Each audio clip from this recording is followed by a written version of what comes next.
नमस्कार बच्चों, स्वागत है आपका मेरे चैनल निशा गौर एजुकेशन में। आज हम कक्षा 3 हिंदी पाठ्यक्रम हिंदी से कुछ प्रश्नोत्तर लेके आए हैं, जो कि आपके पेपर में बहुत महत्वपूर्ण प्रश्नोत्तर हैं, जो कि आपके वार्षिक परीक्षा में आने वाले बहुत महत्वपूर्ण प्रश्नोत्तर हैं। चलिए शुरू करते हैं। पहला है हमारा निम्नलिखित प्रश्नों के उत्तर लिखिए। प्रश्न पहला किस टाइप से आएंगे देखिए। क्या देखकर काबुली वाले के मुंह में पानी आ जाता है?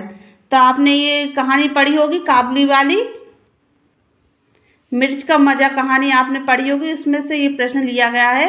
क्या देखकर काबुली वाले के मुंह में पानी आ जाता है? तो क्या देखकर आ जाता है बच्चों? लाल मिर्च देखकर। क्या देखकर? वो सोचता है ये क्या चीज़ है, लाल मिर्च देखने में अच्छी दिखती है, तो उसको देखकर उसके मुंह में पानी आ जाता है। तो लाल मिर्च को देखकर हम ऐसे इसका उत्तर ऐसा पूरा लिखेंगे हम, लाल मिर्च को देखकर। इतना लिखने के बाद काबुली वाले के मुंह में पानी आ जाता है। फिर हमको यहाँ से यहाँ तक लिखना है, पूरा उत्तर देना है बच्चों, इस पर नंबर अच्छे मिलते हैं। फिर दूसरा प्रश्न हमारा, 4 घने छायादार पेड़ों के नाम लिखो। तो 4 घने छायादार पेड़ों के नाम देखिए। तो पहला होता है सबसे छायादार घना पेड़ नीम का, दूसरा होता है हमारा जामुन का, ठीक है। तीसरा होता है हमारा छायादार पेड़ किसका होता है? आम का।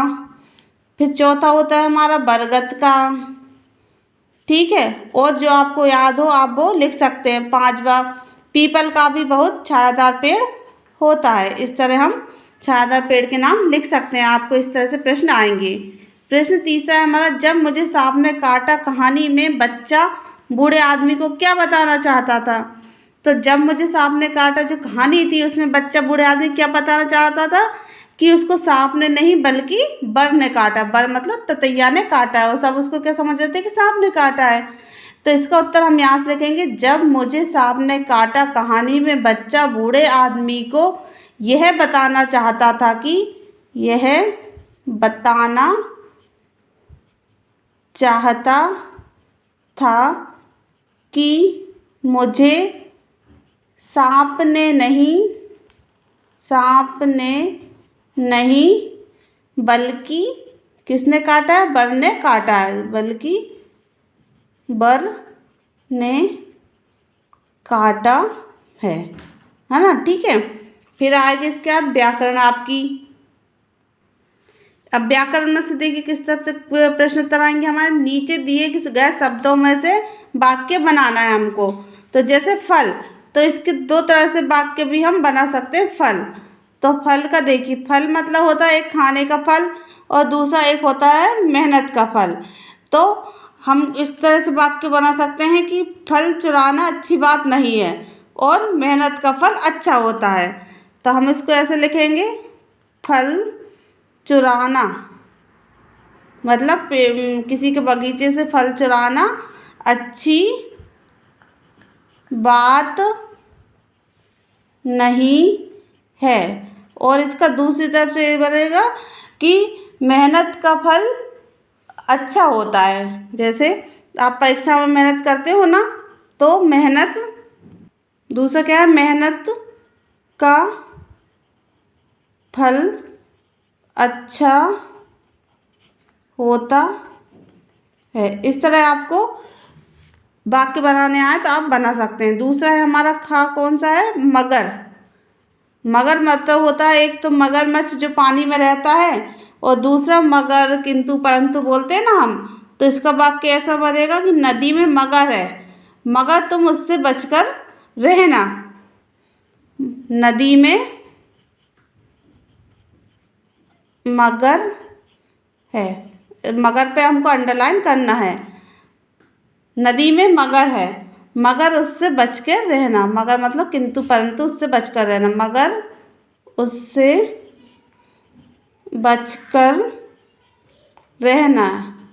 इस तरह हमको इनके आंसर्स देने हैं, ठीक है। फिर हमारा देखिए प्रश्न, नेक्स्ट हमारा प्रश्न है, ऐसे 2 फलों के नाम लिखो जो लाल हो किंतु मीठे हो। जो तो ये तो कोई भी बता सकता है। सबसे पहले तो आएगा हमारा क्या? सेब, एप्पल, जो लाल भी होता है मीठा भी होता है, और तरबूज, ये भी फल में ही आता है। स्ट्रॉबेरी होता है बच्चों, ठीक है, लाल कलर का फल। एंड लीची, ये भी लाल से ही होता है, ठीक है। इस तरह कई फल होते हैं लाल और मीठे।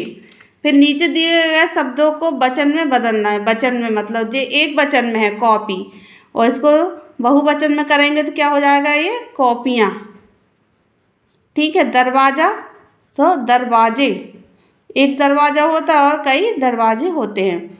फिर नीचे दिए गए शब्दों को विलोम शब्दों में बदलना है। विलोम मतलब उल्टा, नया का हो जाएगा पुराना, ठीक है, अच्छा का बुरा, ठीक है। फिर नीचे दिए गए शब्दों को लिंग में परिवर्तन करना है। जैसे माता जी का आएगा पिताजी, नानी का नाना, इस तरह परिवर्तन करके लिखना है। फिर वर्तनी आएगी आपकी, सही शब्द पर गोला लगाना है। जैसे दो शब्द आएंगे, एक गलत होगा एक सही, तो जैसे दंत दांत, तो दांत सही है, ठीक है, इस पर आपको गोला लगाना है। दुनिया दुनिया, तो इसमें दुनिया ये सही शब्द है, तो ऐसे आपको गोला लगाना है। फिर शब्दों को सही अर्थ से मिलान करना है। जैसे जोड़ी मिलाना है, तो छीमी, छीमी मतलब होती है फली, मिर्च का मजाम पढ़ी ना आपने। तलाश, तलाश मतलब होती है खोज। और मौसम मतलब होता है किसी कोई सी ऋतु को हम मौसम बोलते हैं, ठीक है। फिर नेक्स्ट आएगा बच्चों हमारा रचनात्मक लेखक। तो आपको क्या करना है, इसमें सांप के बारे में 5 वाक्य लिखना है। तो सबसे पहले तो हम एक इजी वाक्य लिखेंगे कि सांप कैसा होता है, एक जहरीला जीव होता है। सांप एक जहरीला जीव होता है, ठीक है।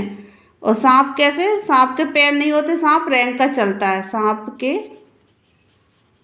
पैर नहीं होते हैं, सांप रेंग कर चलता है ना, रेंग कर चलता है, ठीक है।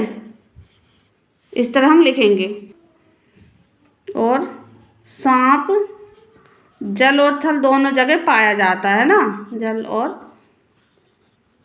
थल दोनों जगह पाया जाता है, ठीक है। सांप के बारे में आपको 5 वाक्य लिखने। सांप के कान भी नहीं होते हैं, सांप सुन नहीं सकता। सांप के कान भी नहीं होते हैं, ठीक है। और 5 बार सांप का शरीर कैसा होता है, लंबा होता है। सांप का शरीर आकार में लंबा